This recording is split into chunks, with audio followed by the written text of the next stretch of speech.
च्या प्रकल्पांमध्ये त्यांचं अतिशय मोलाचं योगदान आहे। प्रथेप्रमाणे त्यांचा सत्कार साहित्य परिषदेमध्ये झाला। त्यावेळेला मिलिंद जोशी असे म्हटले होते की लोकसाहित्य म्हटलं की एकतर गहिवर घालायचा नाहीतर तुच्छतेने दुर्लक्ष करायचं अशी पद्धत रूढ असताना ताराबाईंनी व्रतस्थ भूमिकेतून लोकसाहित्याला अभिजन वर्गाच्या जाणीवेच्या अभ्यासाचा भाग बनवलं। आज जात्यावरच्या कुण्या एका शहाण्या मुलीला जर कळलं की ताराबाई मराठी साहित्य संमेलनाच्या अध्यक्षा झाल्या आहेत तर तिला वाटेल ताराबाईंच्या रूपाने तिचीच कोणीतरी एक प्रेमळ खंबीर शहाणी मावशी किंवा आजी मराठी जगातल्या या सिंहासनावरती पोहोचलेली आहे। आणि म्हणूनच कदाचित एरवी आजीकडून ओव्या ऐकणारी नात आज कदाचित म्हणते आहे, दिल्लीमध्ये आज ओवी मारे बाजी, दिल्लीमध्ये आज ओवी मारे बाजी, सुखावले माझे मन, अध्यक्षा तारा आजी, अध्यक्षा तारा आजी।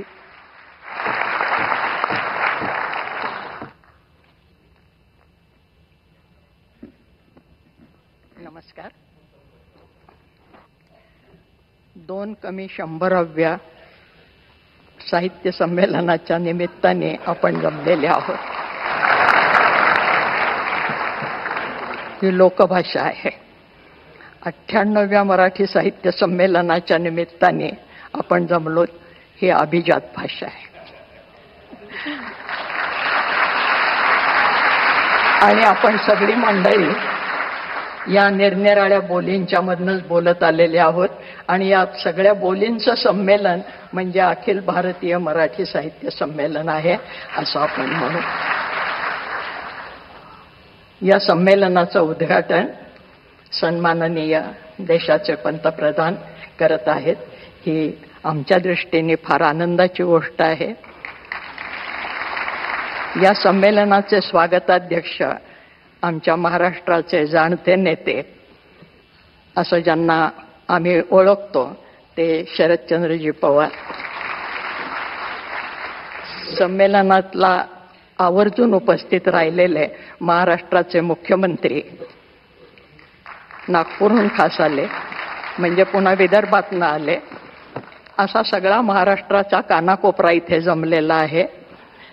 या अखिल भारतीय मराठी साहित्य संमेलन आयोजित करण्यासाठी आणि अध्यक्षीय निवड करण्यासाठी जी यंत्रणा आहे अखिल भारतीय मराठी महामंडळ, त्या महामंडळाच्या अध्यक्षा आमची मैत्रीण उषाताई तांबे, या संमेलनाचे पूर्वाध्यक्ष आणि आमचे सन्मित्र रवींद्र शोभणे, अशी ही सगळी या संमेलनाला मुद्दाम आम्हाला घरातनं आणून बोलवून इथपर्यंत स्वागत करणारे आणि मला इथपर्यंत सोडणारे या संमेलनाचे सगळे संयोजक संजयजी नहार आणि त्यांची सगळी टीम,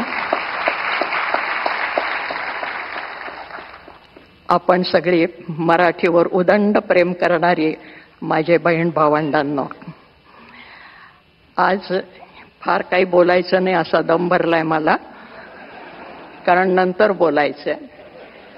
पण आपण आपल्या देशाच्या पंतप्रधानांना ज्या विठ्ठलाची मूर्ती दिली ती विठ्ठल रखुमाईची मूर्ती, हे आमचं आराध्य दैवत आहे महाराष्ट्राचं आणि हे आमच्या उदार संस्कृतीचं प्रतीक आहे।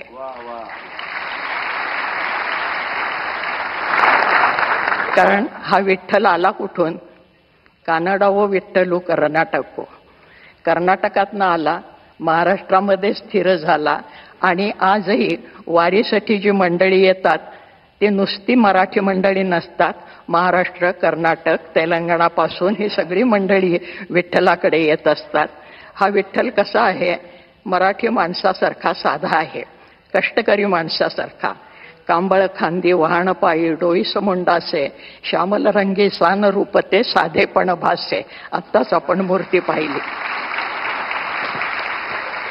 गोऱ्या रंगाची त्याला हौस नाही, सावळाच आहे तो, आणि सावळा नुसता नाही, काळा सावळा आहे।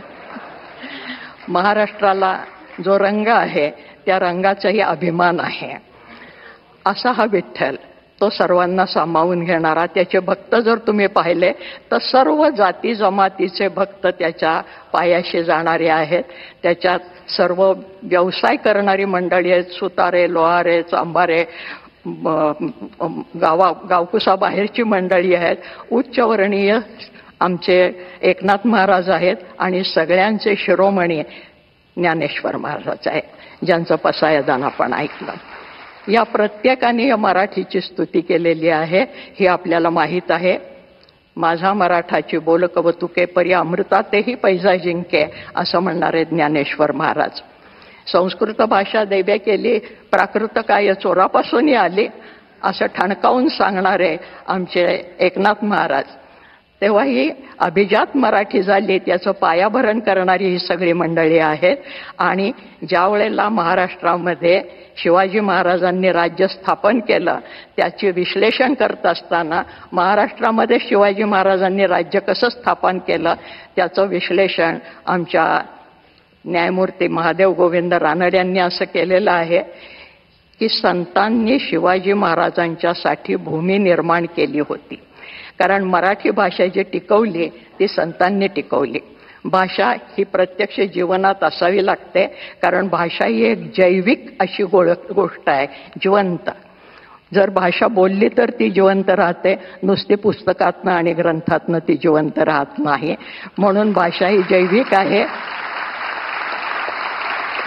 आणि महाराष्ट्राला सातत्याने पांडुरंगाचं स्मरण मराठीतनं करायला लावणारी ही भाषा संतांनी जिवंत ठेवली आमच्या. आणि आमच्या या संतांच्या मध्ये मुद्दाम आवर्जून सांगते की मराठी साहित्याचा उगम कुठे झाला, अमुक साली शाळा निघाली आणि माणसं शिकायला लागली, हे आमचं आधुनिक पांडित्य झालं. ज्या दिवशी आईने पहिली ओवी आपल्या बाळाला म्हटली असेल त्या दिवशी मराठी भाषा जन्माला आली.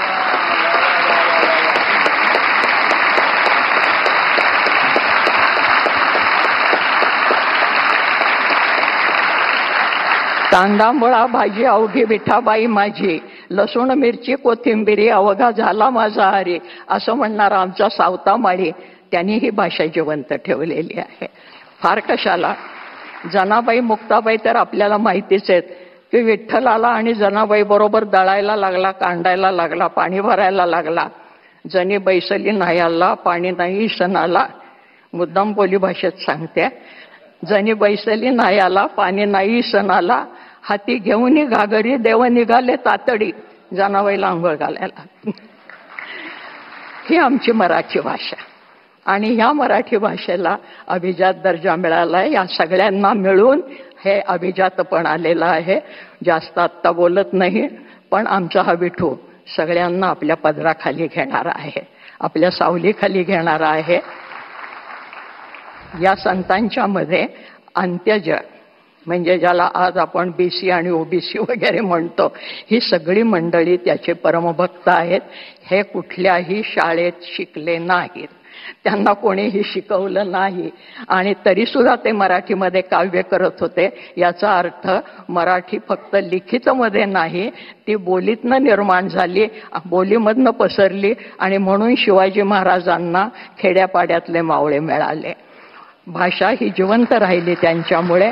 आणि भाषा हे संस्कृतीचं बलस्थान असतं. कुठलीही भाषा आजही जगाच्या पाठीवर कुठे हिंडत असलो, आणखीन मराठी शब्द ऐकायला आला तर आपण चमकून बघायला लागतो, तुम्ही नागपूरचे का, तुम्ही महाराष्ट्रातले का. तर हे भाषेचं आपलेपण निर्माण करणारी, भाषा ही जोडणारी गोष्ट असायला पाहिजे, तोडणारी नाही.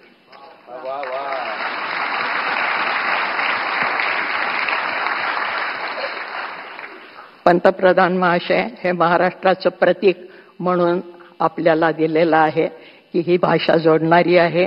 याच्यापेक्षा आत्ता मी जास्त बोलत नाही, कारण संत साहित्याने आम्हाला हे शिकवलंय. पण अंत्यज स्त्रिया सुद्धा आमच्या बोलत होत्या. आणि आज ज्याला आम्ही पुरोगामी म्हणतो, आणि कोणी कोणी उपहासाने पुरोगामी म्हणतात, ते पुरोगामी काही म्हणू देत, पण खरोखरच आमचे संत हे पुरोगामी आहेत. त्याचे उदाहरणं जात पात पक्ष पंथ स्त्री पुरुष भेदाच्या पलीकडे त्यामुळे स्त्री अध्यक्ष झाली हा महत्वाचा मुद्दा नाही, गुणवत्ता हा महत्वाचा मुद्दा आहे.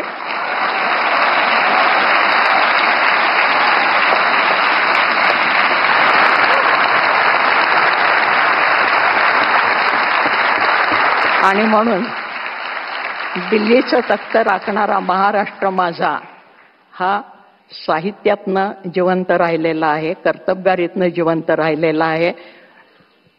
ज्या ठिकाणी संमेलन होतं आहे त्या ठिकाणी मराठी माणसांनी एकदा छावणी टाकलेली आहे. हा सगळा इतिहास आपल्याला माहिती आहे. या संमेलनाचा 70 वर्षापूर्वी जे लक्ष्मण शास्त्री जोशी अध्यक्ष होते त्यांना मी गुरुस्थानी मानते. त्यांचा सहवास मला काही काळ लाभला. त्यांच्याबरोबर मी काही काळ काम केलं विश्वकोशामध्ये, याचाही मला अभिमान आहे. त्या काळामध्ये जे काकासाहेब गाडगीळ साहित्य संमेलनाचे स्वागताध्यक्ष होते आणि आज पुन्हा महाराष्ट्राचे शरदचंद्रजी पवार आहेत, तर ते काकासाहेब गाडगिळांच्या नावाने मला नुकताच एक पुरस्कार त्यांच्या नातवानी सांगलीला आणून दिला घरामध्ये, अनंतराव गाडगिळांनी. आणि कदाचित शरद भाऊंच्या लक्षात नसेल, परंतु त्यांच्या राष्ट्रवादींनी एकेकाळी माझी मुलाखत घेतली होती आणि त्यानंतर त्यांचं कुठेतरी भाषण झालं. त्यावेळेस त्यांनी सांगितलं होतं की महाराष्ट्रामध्ये अजून कोणी कोण साहित्य संमेलनाचे अध्यक्ष व्हायला पाहिजेत. ती जी काही 5-6 नावं घेतली होती त्यात एक माझं नाव होतं, ते छापलेलं अजून माझ्याकडे आहे. आज असा गंमतशीर योगायोग आलेला आहे की ज्यांना मी गुरुस्थानी मानते ते शास्त्री बुवा म्हणजे जोशीजी, लक्ष्मण शास्त्री जोशी यांच्या जाग्यावर मला उभं राहण्याचं भाग्य मिळालं. ज्यांनी ती इच्छा प्रकट केली होती ते स्वागताध्यक्ष आहेत. आणि ज्या प्रधानमंत्र्यांचा तो अधिकार आहे, त्या राजधानीमध्ये हे संमेलन होतं आहे आणि प्रधानमंत्री त्याचं उद्घाटन करता आहेत. या सगळ्या अतिशय आनंदाच्या गोष्टी आहेत.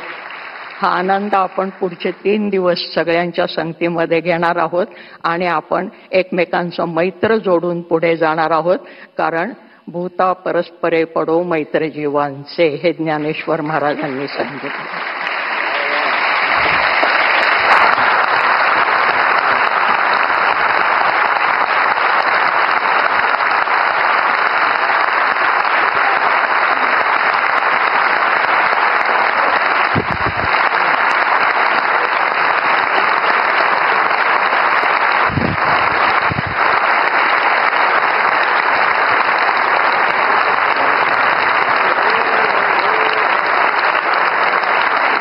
साक्षात मराठी शारदेने आपल्याशी संवाद साधल्याचा भाव